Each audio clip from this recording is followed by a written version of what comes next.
Mas existem algumas outras liberdades, e Roberto Campos, no prólogo, que li hoje de novo, para poder ficar afiado, num grande livro em homenagem a José Guilherme Melchior, né? O liberalismo antigo e o moderno, um clássico que aos mineiros todos aqui presentes eu recomendo, se não fizeram ainda essa leitura.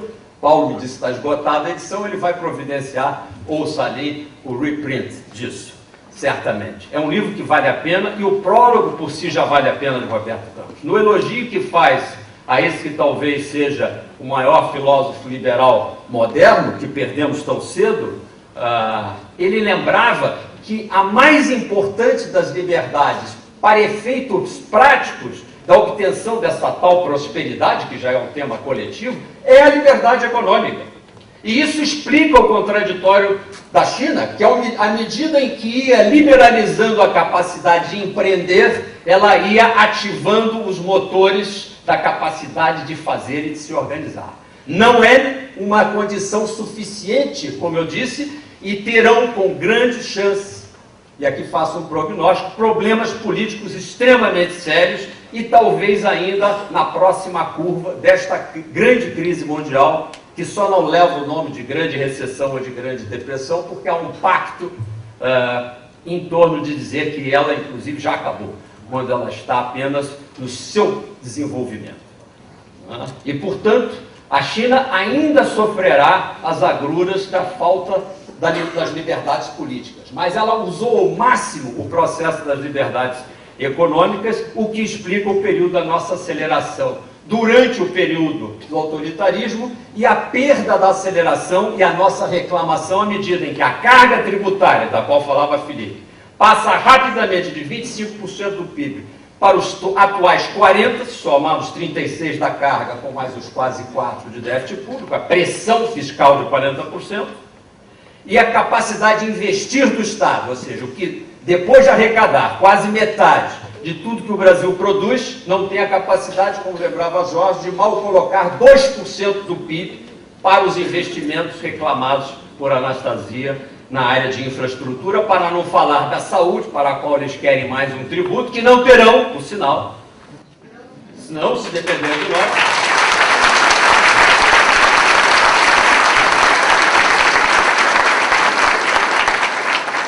Vejo que o Salim, parabéns Salim, você acaba de fundar um partido político. Isso é muito bom. Falaremos disso em seguida. Mas basicamente a questão da CMF, eu respondi a isso inclusive no Congresso Fundo de Pensão, não é uma questão técnica, não é porque é um imposto ruim, imposto que outros não fazem e, portanto, a gente deveria, pelo menos como brasileiros, desconfiar que se ninguém faz, por que farei eu? Né? Aqui se trata de um argumento muito mais simples e que diz respeito às liberdades, no caso políticas. É perguntar se a CPMF, a cogitação a respeito disso, está em qualquer programa partidário, por mais que seja só uma formalidade, que era do PMDB, do PT, do PSDB e assim por diante. Eu já mandei meu pessoal ver para poder fazer essa afirmação. Esta cogitação sobre a reforma da CPMF não está. Portanto, eu, que não sou professor de direito administrativo, portanto sou só um projeto de rábula, posso lhes dizer que para mim isto é estelionato eleitoral, punível.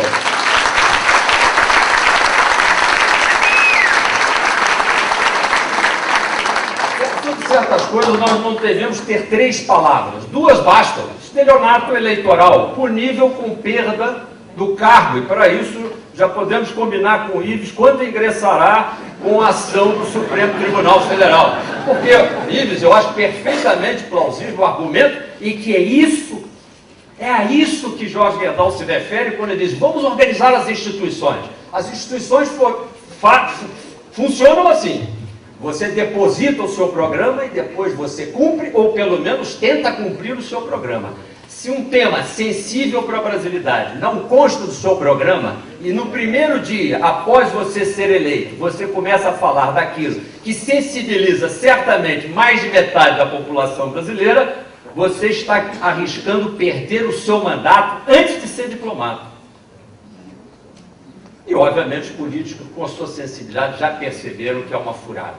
E, se eles fizerem isso, organizarão as oposições. Vou começar a terminar, agora que a gente estava começando a gostar de falar aqui, né? E tendo um monopólio, porque vocês não podem fazer o contraditório por enquanto, diria que existe uma coisa mais importante do que organizar o Estado. E aí, Felipe, vai a minha resposta com muito carinho ao governador Anastasia, com quem estive quando ele tinha 8% e fiz um vaticínio de que ele ganharia as eleições. Não disse no primeiro turno, que era demais. E, portanto, com quem compartilho muitas das ideias, porque é um maravilhoso, antes de ser um político, é um maravilhoso professor de direito administrativo, domina a ciência jurídica como ninguém. Mas não é tanto o fortalecimento do Estado, e principalmente se ele refere numa troca do gênero da espécie pelo gênero, ao fortalecimento do governo, aí ele começa a errar. Se ele se refere ao Estado como a própria República, aí ele se refere à sociedade. E aí ele volta a estar convergente com a opinião de Jorge Gerdau, quando ele disse, são as instituições, é a República, é a sociedade. O que nós precisamos fazer é fazer a sociedade prosperar.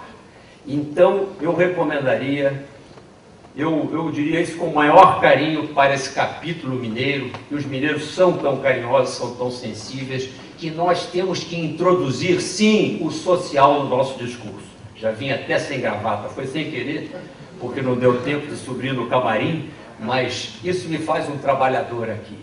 Não em frente ao capital aqui presente, sou mesmo um trabalhador. Não posso parar de falar.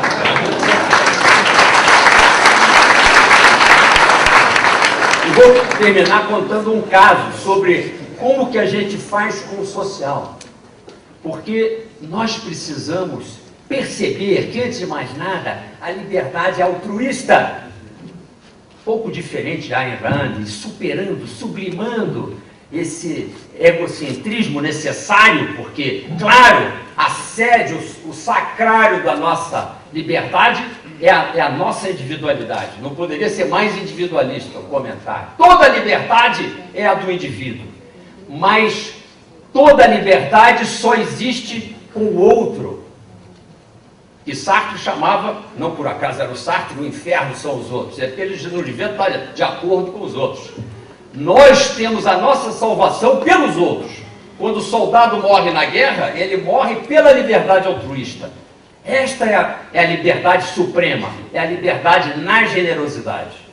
E um país desequilibrado, mal distribuído ainda, e além do mais anestesiado por 40 e tantos milhões de contra-cheques por mês que este governo vem acrescentando aos governos anteriores, nós somos uma nação oprimida. E lembro uma opressão que acho que é muito importante e que permeia todo o nosso século. E onde houve um aumento, uma aceleração do crescimento, foi onde houve uma distensão dessa opressão. Neste momento há uma segunda distensão e passamos 25 anos oprimidos. É na opressão sobre a capacidade do brasileiro acumular capital. Comentário marxista. Aqui o brasileiro não tem o direito de acumular capital. A taxa de juros é alta, mas só para financiar a dívida pública. Se um trabalhador quiser poupar, ele poupa. Primeiro, como lembrava Roberto Tigta muito bem sobre os aspectos trabalhistas, por causa dos encargos, são por sua natureza compulsória, ele recolhe e recebe TR mais 3% sobre o seu FGTS. Ele não pode fazer o seu fundo previdenciário. E ele, até bem pouco tempo, antes do Minha Casa Minha Vida, ele não tinha direito nem a construir o seu teto, aliás, porque a taxa de juros no financiamento era, de longe, completamente díspara ao seu FGTS. Um povo que não tem a capacidade de fazer o que a abelha faz, do que a formiga faz, ele é pior do que um pequeno bichinho. Ele está aqui como um servo, e como lembrava muito bem o Daniel, não saímos ainda da escravidão. E o grande Estado tem as grandes organizações, como o BNDES, com todo respeito, vou citar as supostamente eficientes, para financiar o grande capital.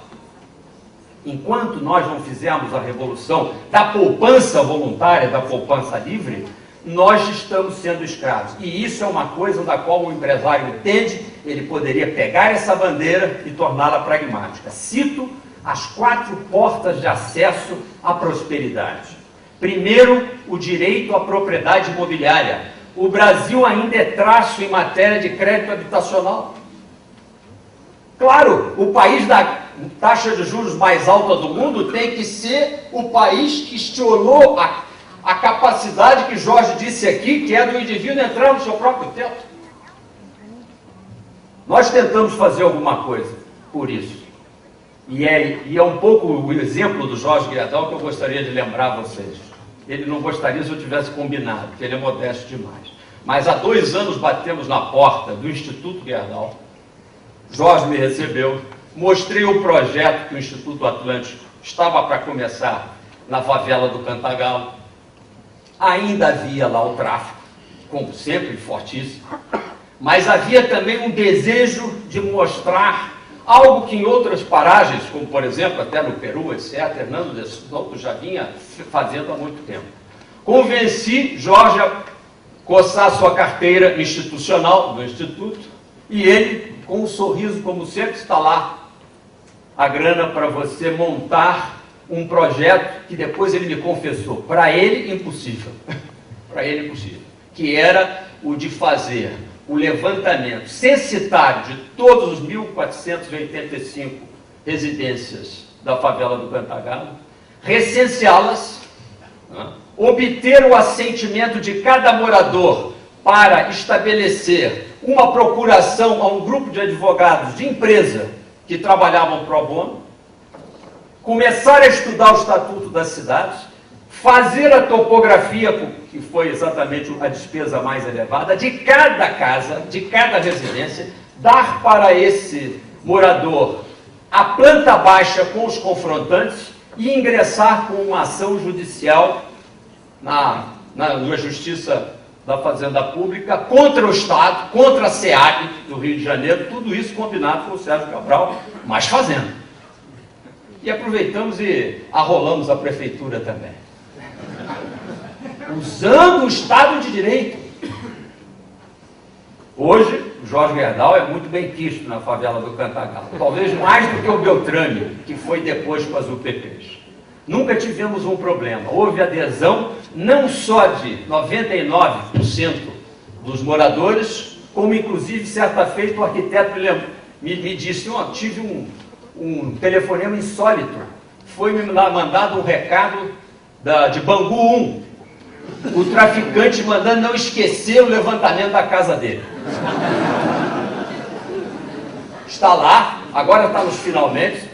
O governo Sérgio Cabral, através do secretário, hoje senador Sérgio Regis Fichtner, apressou uma mudança da Constituição do Estado que não permitia, em hipótese alguma, doação para o registro da propriedade. Notem bem, o registro, o título definitivo com abertura de matrícula, e não as outras conversas fiadas de concessão de direito de uso, etc. e tal, com o qual a gente enrola o povo. Título negociável, com a capacidade de fazer aquilo acontecer, de sair de lá, não sair, fazer o que bem entender. Existem 22 milhões de propriedades irregulares que precisam ser massificadamente transformadas em propriedades. Esta é uma primeira grande revolução. A segunda é a revolução de uma outra propriedade, a propriedade da informação, e com isso homenageio mais uma vez o grande líder da mídia, Roberto Tifta, que tanto faz. Foi a grande falha não lembrada de um grande presidente, que foi o presidente Lula. Ele prometeu isso aí, por acaso eu ouvi, numa reunião de conselho político. Deixem estar que vai ter um computador na frente de cada criança. Não havia falta de vontade da parte dele, só que não aconteceu. É fundamental que a gente supere esse triângulo das Bermudas educacional com o acesso direto e maciço à informação digital para todas as crianças, adolescentes e, quiçá, adultos.